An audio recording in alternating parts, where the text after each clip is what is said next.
आप देख रहे हैं प्रवासी संदेश।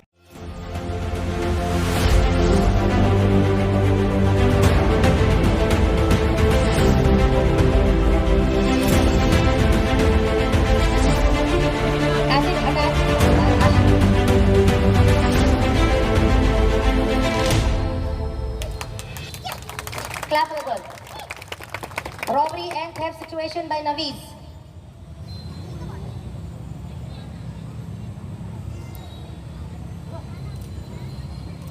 Good. नमस्कार, मैं हूं अवधेश राय और आप देख रहे हैं प्रवासी संदेश।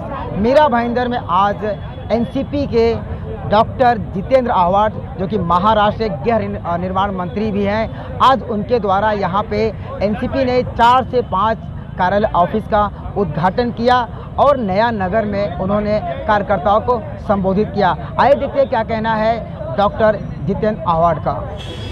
यहाँ पे महापालिका में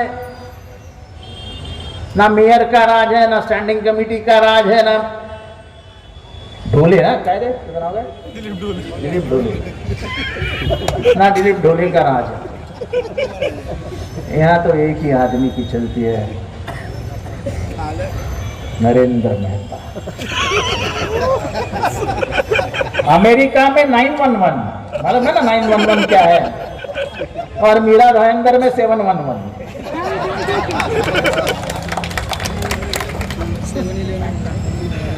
यानी दलदल है, मैंग्रोव है, आदिवासी की जमीन है, और सभी को बाजू रख के उनको 5 स्टार का परमिशन दिया गया है। 20 कानून तहत दिया गया, ये मुझे आज तक नहीं समझा, क्योंकि पहली बार विधानसभा में 711 का अगर किसी ने इश्यू निकाला था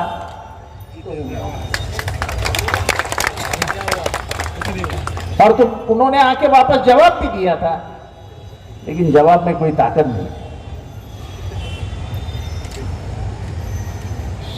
आपको शायद याद नहीं होगा, लेकिन एक म्युनिसिपैलिटी के ऑफिस के लिए उन्होंने एक जगह एक्वायर की थी, नहीं की थी, क्या मालूम क्या था। भूमि पूजन करने आने वाले थे और अचानक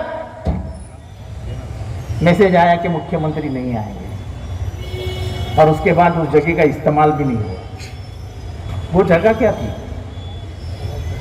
वो 500 करोड़ रुपए का जमीन का घोटाला था, जिसके ऊपर चद्दर डालने का काम मुख्यमंत्री के हाथ से करवाना था।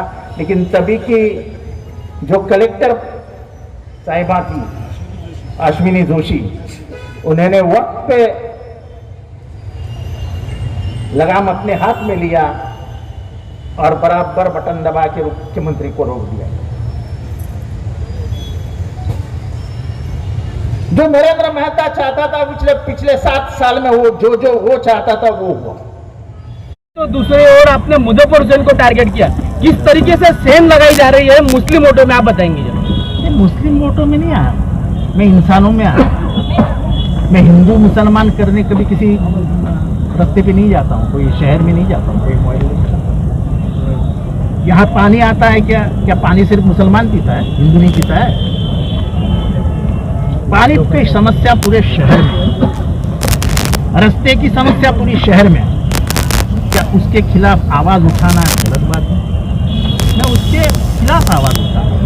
अगर मैं नरेंद्र मेहता को 4 बातें सुना रहा था, तो इस शहर का मालिक बना था वो, तो मालिक बन के उसने जो इस शहर का नुकसान किया है, क्या मैं उसके खिलाफ आवाज नहीं उठाऊं? जो हाल में नया नगर है, उस हाल के बारे में अगर मैं कहूं तो कोई बुरी बात? मैंने जनता के दिल में जो है पूरे शहर के, वो बात अपने भाषण में रखी। मुझे ये नहीं लगता है कि मैंने कोई गलत कहा। तब सुल्तान आजम किसको कहा आपने? समझने वाले को इशारा था। सर, आप विरोधी पक्ष में थे, तब आपने नरेंद्र मेहता के खिलाफ विधानसभा में आवाज उठाई थी। आज आप सत्ता पक्ष में हो, 2 साल से ऊपर हो गया, लेकिन कार्रवाई 0 है। क्या कहेंगे अभी आप? ये सरकार की आपकी विफलता है। ये सरकार की जांच चालू है 7-11 पे, और जल्द ही आपको पता चलेगा कि इसके ऊपर क्या था। सर, मीरा भाईंदर शहर में महायुति होगी क्या? देखो, ऐसा है, मैं उस सरकार में हूँ जो सरकार बनाई गई उसको बनाने में बहुत अहम भूमिका मैंने निभाई, आप जानते हो। अल्पसंख्यक विभाग का जो यहाँ पर काम चल रहा है, जो आप यहाँ पर आए हैं, जो उन्होंने आपको बताया, तो क्या बोलना चाहेंगे उस विभाग के लिए? अल्पसंख्यक विभाग के लिए क्या बोलना चाहेंगे, जो मेन कार्यक्रम है? ऐसा है कि उनका काम तो अच्छा चालू ही है ना। उनकी तो प्रशंसा मैंने खुले शब्दों में, खुले लफ्जों में, ऊपर से भाषण में से की है। उनका काम अच्छा ही चल। सर, आप यूपी में मंत्री है, मंत्री होने के नाते आपको सभी पार्टियों को साथ में लेके चलना भी है एक प्रोटोकॉल के तहत, लेकिन यहाँ आकर आप अपने अलायंस के ऊपर ही आरोप लगा रहे हो। एक तरीके से आपने कांग्रेस पर भी हमला किया है। मैंने कोई हमला कांग्रेस पे नहीं किया, कोई हमला शिवसेना पे नहीं किया, और मैंने आखिरी भाषण में आखिरी तबके पे ये भी कहा कि इस शहर में बीजेपी को हटाने के लिए महायुति की गठबंधन की आवश्यकता है। 12 सीटों का आपने कहा, 12 सीटों यहाँ कांग्रेस के है, तो कांग्रेस की 12 सीटों पे 12 बजाना है, तो इसका क्या अर्थ निकाला जाए? नया नगर की 12 सीटें, नया नगर की 12 सीटें बोल रहा हूँ भाई, मैं शहर की नहीं बोल रहा हूँ। अदलाव बदलाव तो होगा ना। अवार साहब, आपने अपने भाषण के दौरान ये कहा था कि यहाँ पर बड़े पैमाने पर महानगर पालिका में लूटमार चालू है और वो एक ही व्यक्ति कर रहे हैं। राज्य में आपकी सत्ता है, तो आप क्यों इस पर नजरअंदाज करते हैं? बिल्कुल हमारी नजर उस पर है और उस पर सख्त कार्रवाई की जाए। सर, मीरा भाई, पेपर आयुक्त पेपर होने के बारे में भी यहाँ पर बताया कि वो भी सिर्फ उनके लिए ही काम करते, तो सत्ता आपकी, तो फिर ये क्यों होने दिया जा रहा है यहाँ पर शहर में?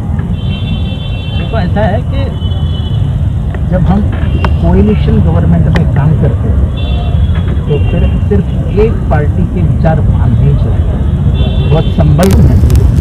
सर, कितनी सीटों का टारगेट करती है एनसीपी अभी इलेक्शन को देखते हुए? तो ऐसा है कि इलेक्शन की रैली पे नहीं आया, मैं शहर के माहौल को जांचने आया।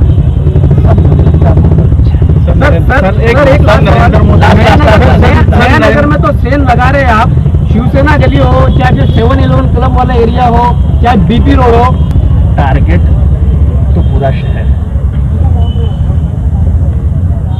छोटे इलाके में दहाड़ने वाला शहर में नहीं, मैं बहुत बड़ा इलाका ढूंढता हूँ। ये बहुत छोटा इलाका है, ये शहर इतने में सीमित नहीं है। सर, मालू सरेश जी को आपने कहा है कि इनको घोड़े पे तो बैठा दिया, अब दौड़ाना है, लेकिन आपने इनको तैयार कर दिया क्या? मैं क्यों तैयार करूं? वो तैयार नहीं है क्या? आपने कहा ना उनको, तो मैंने तो अब दौड़ाना है इनको। एक आखिरी सवाल करेंगे। मैं तो सिर्फ सलाह दे रहा हूँ ना कि भाई दौड़ा उसको। मैं तो सलाह दे सकता हूँ, और क्या कर सकता हूँ? उसको गर्दन पकड़ के चल तो नहीं सकता। सर, नरेंद्र मोदी जी का कानून वापस लेना किसानों की जीत के ऊपर आप क्या कहना चाहेंगे?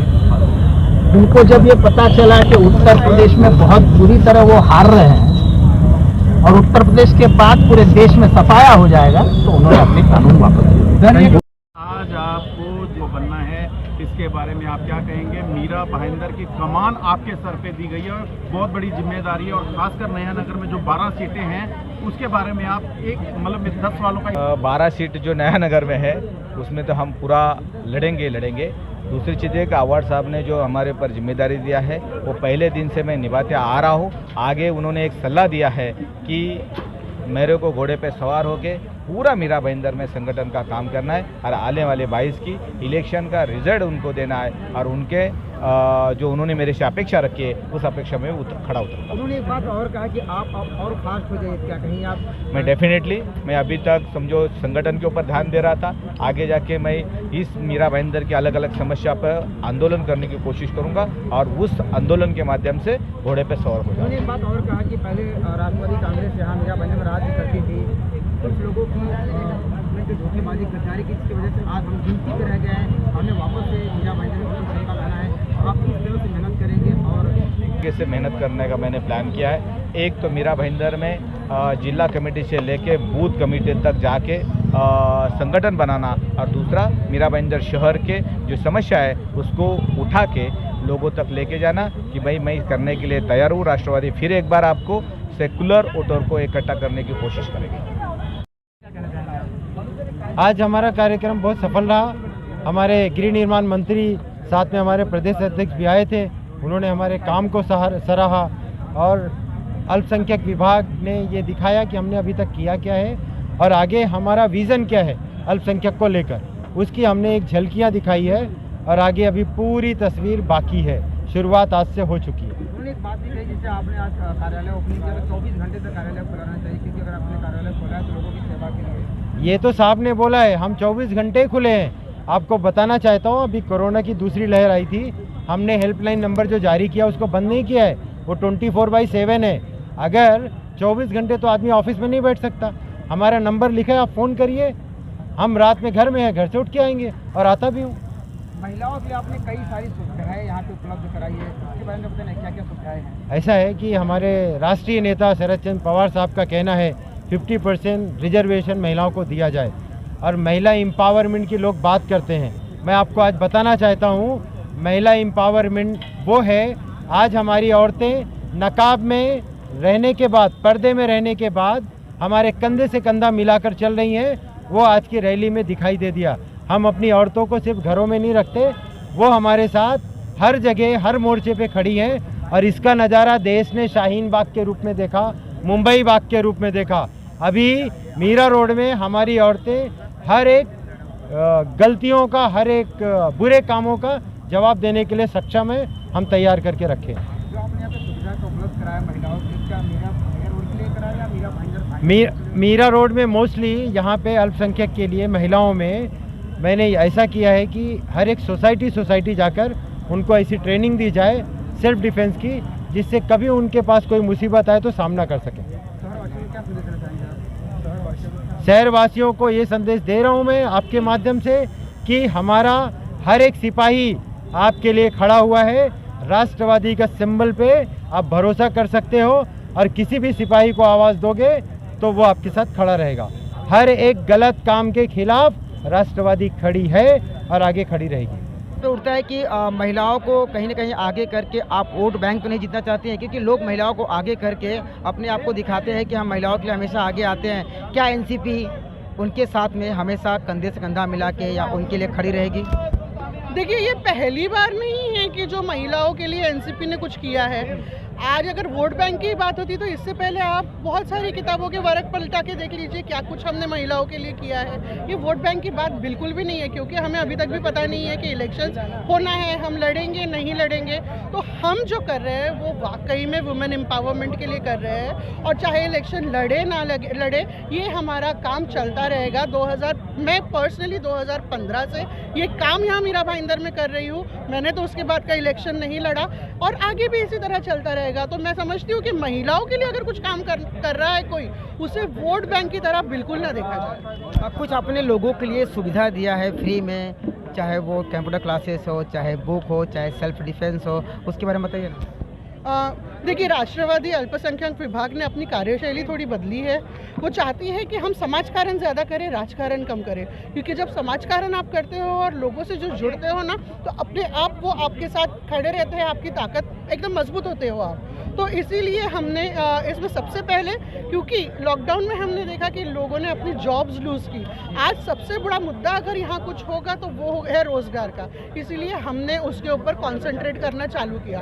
सबसे पहले हमने जॉब कार्ड्स बनाए और हर पॉसिबल वे से इंटरव्यू स्केड्यूल करके लोगों को रोज़गार उपलब्ध करने की संधियाँ उपलब्ध करा के दी। इसके बाद जब पता चला कि नहीं, कुछ लोगों को जॉब इसलिए नहीं मिल पा रहा क्योंकि कंप्यूटर्स नॉलेज नहीं है, घर में कंप्यूटर नहीं होता है, तो हमने इनिशिएटिव लेके हमारी क्लासेस में, हमारे ऑफिसेस में वीकेंड्स पे कंप्यूटर क्लासेस स्टार्ट करी।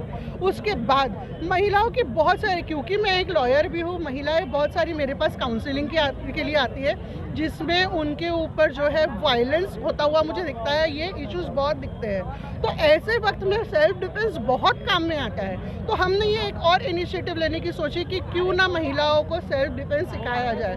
बुरके में महिलाएं होती है, लेकिन फिर भी वो सेल्फ डिफेंस कर सकती है।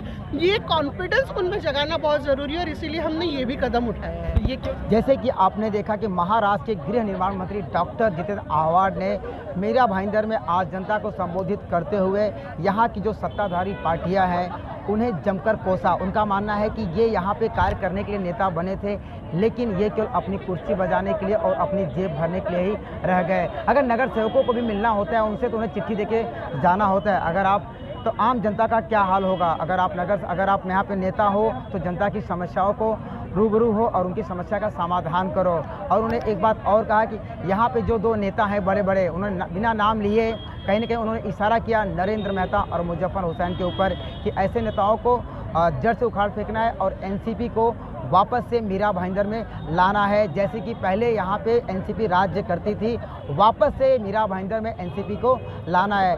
ये तो आने वाला वक्त ही बताएगा कि एनसीपी मीरा भाईंदर में कितनी सीटें जीत के लाती है। प्रवासी संदेश के लिए अवधेश राय की रिपोर्ट।